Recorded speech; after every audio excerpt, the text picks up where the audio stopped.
Okay, ang ituturo ko naman ay paano ba gumawa ng circle.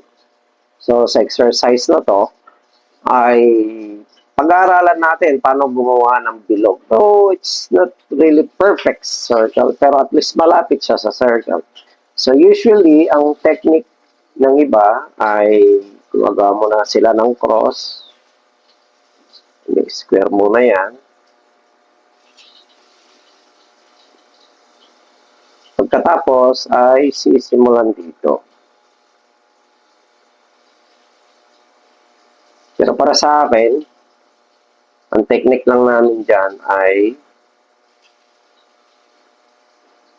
nawakan namin sa gitna. Kanya-kanya tayo ng preference dito. Pero kung sa akin kasi mas relax ako mag-drawing ng circle kapag mahaba.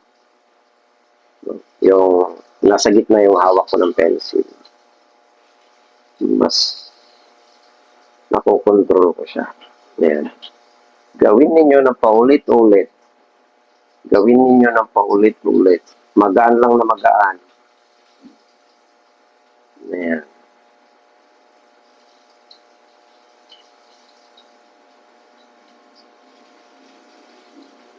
Ayan.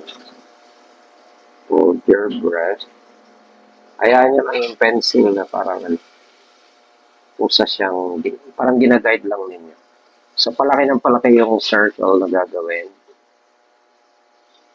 Kung hindi ma-perfect yung circle, okay lang. Pero ang gusto ko, matuto kayo na yung pencil ninyo nananatili lang doon sa line, no? Yan.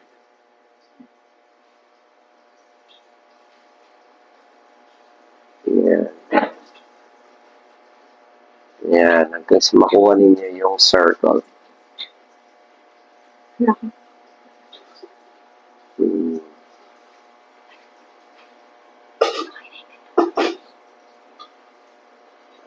Yung focus na ito, okay na. So, ganyan lang, no? O kaya, simulan ninyo sa maliit muna. Magaan lang dapat yung, yung paghahagod ninyo. Palaki ng palaki yan. Noong una kong gumawa nito, ay mukhang itlog talaga. So, nasanay na lang yung mata ko. Kaya nakakagawa na ako na... Gumi. Mama, gumi. Okay? So, ganyan lang muna, no? Oo. Pag nasanay kayo sa bilog, hindi na kayo mahihirapan na mag-drawing ng bilog. Siyempre.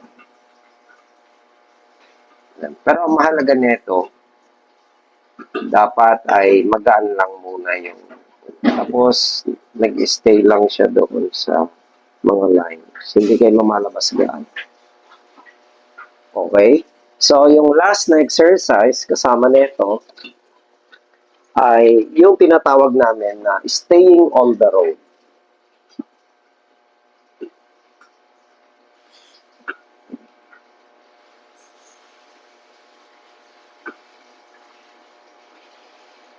Okay. Ang gagawin ninyo ay magdo-drawing kayo ng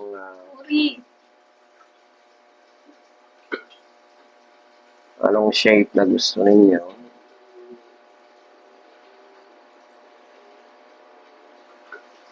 Yan, halimbawa ganyan. Ngayon, ang gagawin ninyo, dahil stay on the road, ibig sabihin nito, hindi ka po pwedeng lumabas sa line. Hanggat maaari ay naka-stay ka lang sa line mo. So, simulan natin dito.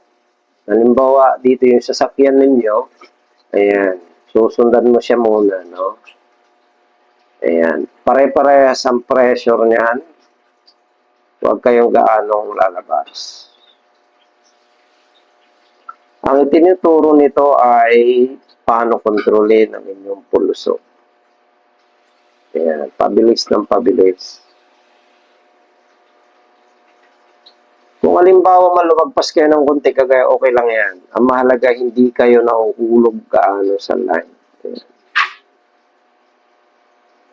Paulit-ulit lang, paulit-ulit lang, paulit-ulit lang, no? Ayan, ugat. Medyo madiin na dito sa part na to. So, sinimulan natin siya light to heavy pressure. Yan. Yan. Gawin ninyo exercise na to.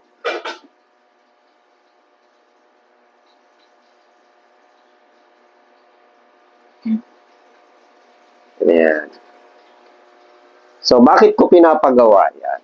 Kasi nga, kapag nagdo-drawing na tayo, napapansin ninyo, no? Kapag nagdo-drawing na tayo, later on, halimbawa, nagdo-drawing tayo ng apple. Diba, ang shape ng apple ay binibilog lang muna natin. Oh, 'di ba paulit-ulit 'yan? No? Minsan nakikita nyo kami pag nag-i-sketch ay light na light lang muna. No? Hindi po pwedeng madiin agad. 'Yan ang exercise niyan. Tapos para maging consistent kayo sa shape ninyo, matuto kayong gumawa ng circle. Ayan. Oh, mukha daw po. Ayan. So, ayan. Oh. Pagkatapos, syempre, gaguide na ninyo siya. Oh. Oh. Ganyan. So, mapapansin ninyo yung iba't ibang variation ng line ko. No? Magaan lang siya. Magaan na magaan. Okay. Tapos, syempre, later on, pag-aaralan natin, paano nga mabuhayin na magkaroon ng shade ito, mga to. So, kanina, inaral natin yung lines na naka-angle. Yun ang gamit nito. So, kung pare-parehas yan, ganyan siya. Ayan. Ayan. Meron din naman, kung gusto natin ng pasalungat, pwede.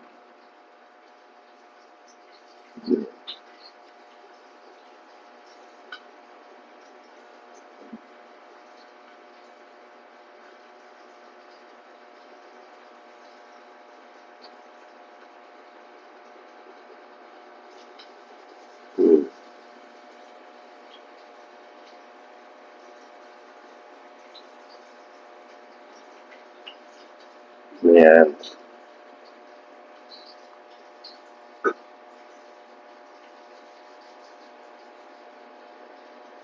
Ito.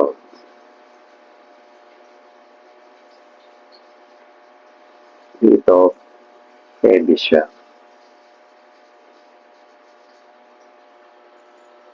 So, simpleng drawing lang. Pero, at least ay ganyan namin sinisimulan. Ngayon, ang gamit na lang ng eraser ay kung tatanggalin na natin yung mga extra or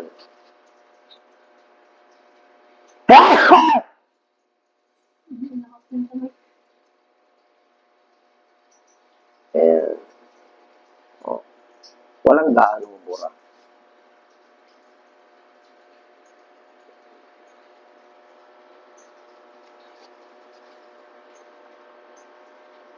Okay na. Ayan, hanggang dyan na muna. Maraming salamat sa panonood. Sana po may konti po kayong matutunan.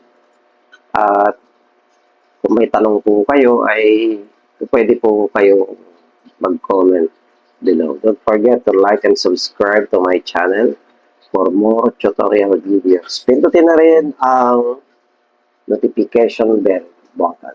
Thank you. God bless you.